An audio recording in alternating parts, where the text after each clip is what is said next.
со Звонко Херцег денес за новото хуманитарно издание Пролетен вински салон или конкретно Grand Vin 2025, Spring Wine Salon, каде што всушност и може да ги набавите и билетите, ќе потсетиме karti.com.mk, па во име и на сите овие културно-музички манифестации, па дури и спортски кои што ги пренаменуваат можеби средствата од набавените наши билети конкретно за семејствата погодени од трагедијата во Кочани, така и Звонко ќе сподели всушност за овој настан на кој што ќе учествуваат 40 изложувачи претежно македонски производители. Добро ви утре уште еднаш, добро дојдовте, благодарност на прифаќањето на поканата на Телма и сепак да му дадеме некако нели и аплауз на ова издание на хуманитарниот Пролетен вински салон со оглед на тоа дека годинава како и многу мина ќе биде и вашиот од хуманитарен карактер. Добро утро, благодарам на поканата. Поздрав до гледачите. Да, малку поинаку можеби се ревидираат Звонко сега сценаријата за организирање, што верувам дека е и легитимно и правилно како што и постапивте, конкретно нели за сите онлайн билети кои што се во продажба да се набават на karti.com.mk, профитот од билетите да бидат наменети на вистинско место. Токму така. Во ова време не можеме да останеме равнодушни на ваква трагедија од ваков калибар, да кажеме, голем. Решиме во асоциацијата да билетите од настанот кој го правиме традиционално, тоа е Пролетен вински салон, тоа е трет по ред, кај нас да ги пренамениме за семејствата погодени со трагедијата од Кочани, која се случи во Кочани. Еден вообичаен и очекуван, ја би рекол, гест од секој наш сонародник тука, да се помогне на тие семејства. Имам деца на таа возраст, многу сентиментално го примив самиот момент, но од друга страна, ние како асоциација ги продолжуваме нашите активности.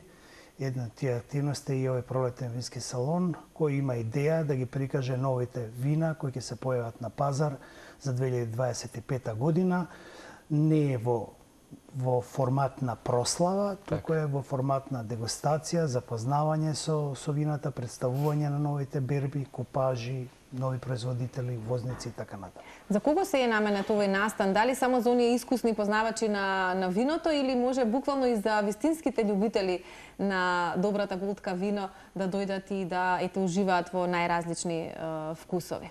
Благодарам, одлично прашање. Значи, овој салон е отворен за сите, не е само за професионалци, туку веќе и за вински влюбеници, бидејќи вината се таков производ, ја би рекол и романтичен производ, со кој ние треба да се запознаеме, значи мораме да го вкусиме, да го пробаме. Мислам дека има цела една филозофија позади виното. Ке се сложите. И начин на живење е тоа, веројатно. Да, апсолутно. Виното е старо колку и човековото битие, се смета, оно е паралелно со нашиот развој, така се развива. Така да, но како артикл веќе збориме, тоа е посебен, он се менува за разлика од некои останати. Кај него не важи рецептура. Он мора да се прилагоди според годината, бербата и така натаму, и затоа е неопходно да имаме неколку вакви вински салони. Фала Богу ги има веќе, започнавме од 2016 со едни пријатели, колеги. Сега они водат еден салон, ние како асоциација водиме друг и така натаму, но добро е да ги има, тоа е пролет, есен, каде што даваме можност да се запознаат љубениците, но и професионалците, угостителите и така натаму. Се случува да се чуе за некое вино добар збор, меѓутоа веќе се потрошило, го нема на пазар. Ова е згодна прилика да се фати на време. Да, инаку Звонко пред прилика, можеби 2 месеци, така имавме цицко, Paint and Wine, можеби сте слушнале за една убава културна работилница каде што си луѓе дегустираат и мора да признам дека беа вистински промотор и на помали визби, да речеме и семејни бизниси кои што ги промовираат македонските винари и луѓе кои што сакаат ајде си го потикнат можеби својот својствен предпримачки дух, меѓутоа верувам дека со тек на годините ја научивте вистински целата земја дека ја поседува таа винска култура. И меѓу другото и како енолог и специјалист за вино така нели дефиниран. Не сум енолог, окей, ќе пробам да ја кажам разликата. Да, може да го споделите тоа како една дистинкција.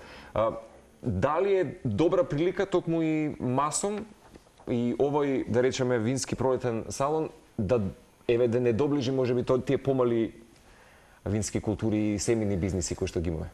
Да, значи масом како асоциација воопшто не го дели македонскиот пазар или македонската, да кажеме, вински регион, севкупно гледано на големи и мали.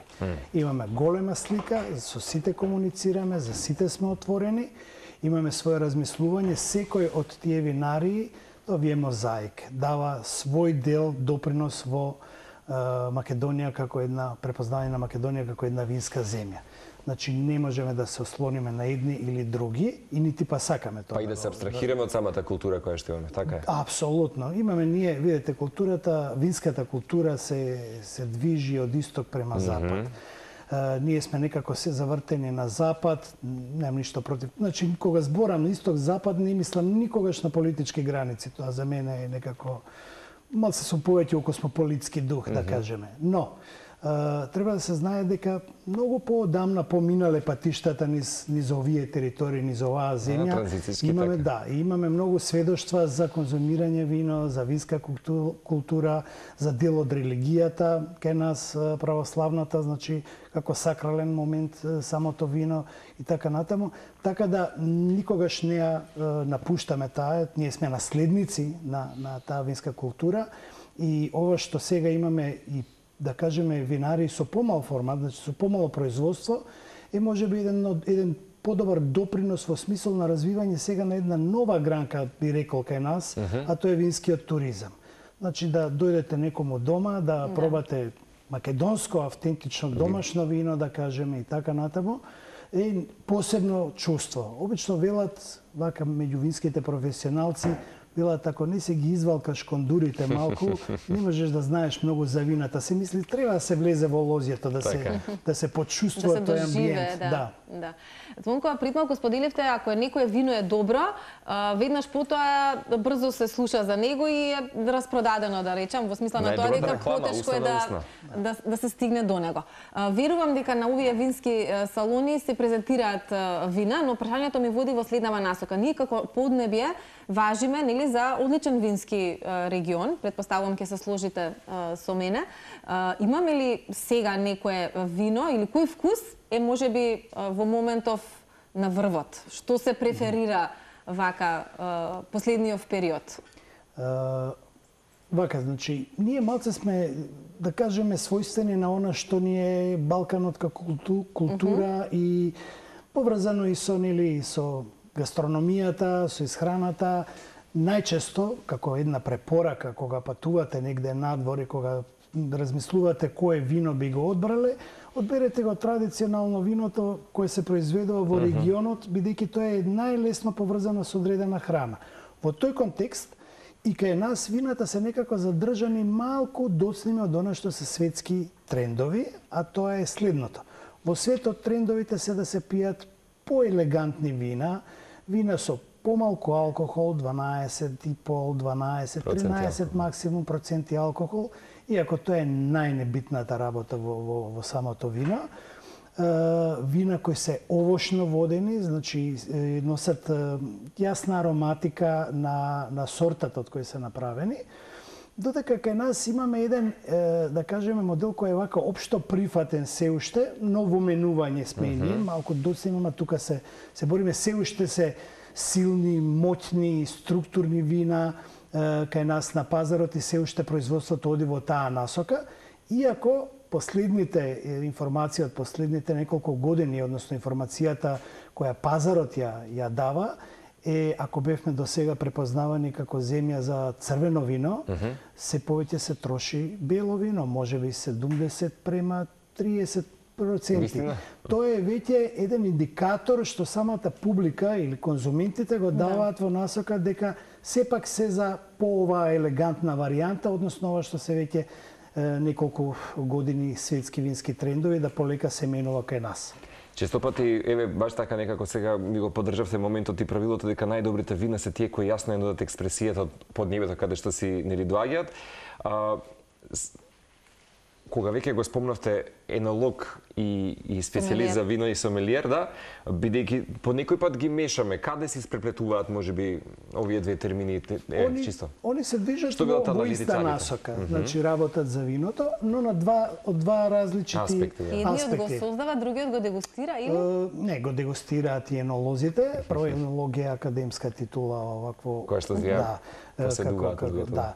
И меѓутоа нивниот пристап во производството на вино е секогаш барање перфекција, односно детектирање, да кажеме, на некои негативни компоненти кои за обичниот конзумент се неприметливи, недетектибилни дефинитивно. Во таа насока тежи кон перфекција да направи, да створи, да креира едно перфектно вино, да кажеме.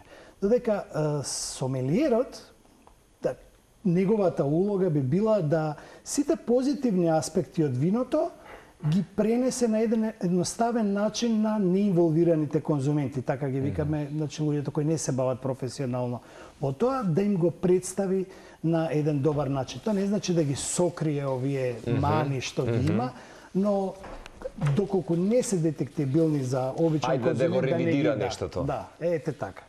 Звонко, од каде љубовта ваша кон виното? Па не знам, ако кажам случајно, не би било вистина. Зашто ништо не е случајно, нели? Ништо не е случајно.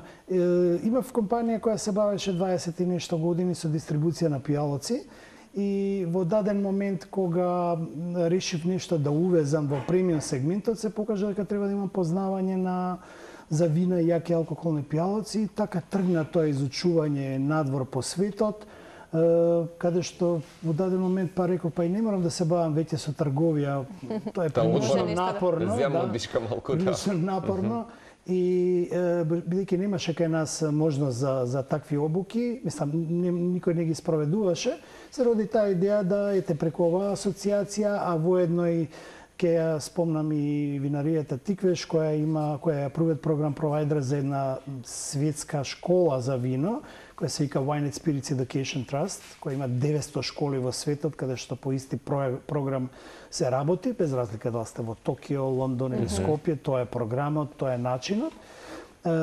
Се појави момент да влезам во тие предавачки, ајде да кажеме, води, кругови и моите посети, да, се пронајдов и некако животов буквално ми се сведе на вина, вински региони, вински надпревари, предавања.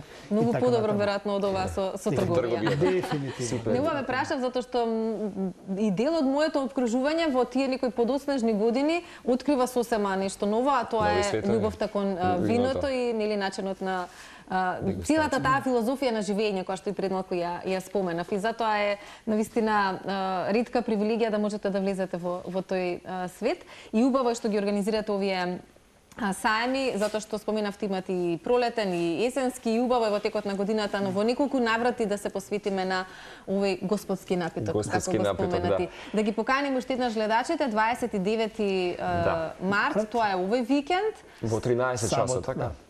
Од 13 до 9 часот, Хотел Мериот, влезниците се, како што рековте, онлайн, во онлайн продажба, ќе има и на денот на настанот, малку е поскапа со цел да избегнеме гужви и така натаму, така да подобро е преку онлайн, преку карти.com. И уште еднаш да напоменеме дека се настанот преминува во хуманитарен, односно сите влезници кои што ќе ги набавите ќе бидат донирани за семејствата погодени од трагедијата. Звонко, баш не беше пријатно вака за прв пат да ти имаме во утринска. Останете така достоинствен токму на оваа винска култура и како специјалист за вино ќе се видиме повторно нели во нашето студио. Karti.com.mk секако и со тоа донирате за, како што кажавме, семејствата погодени од трагедијата во Кочани.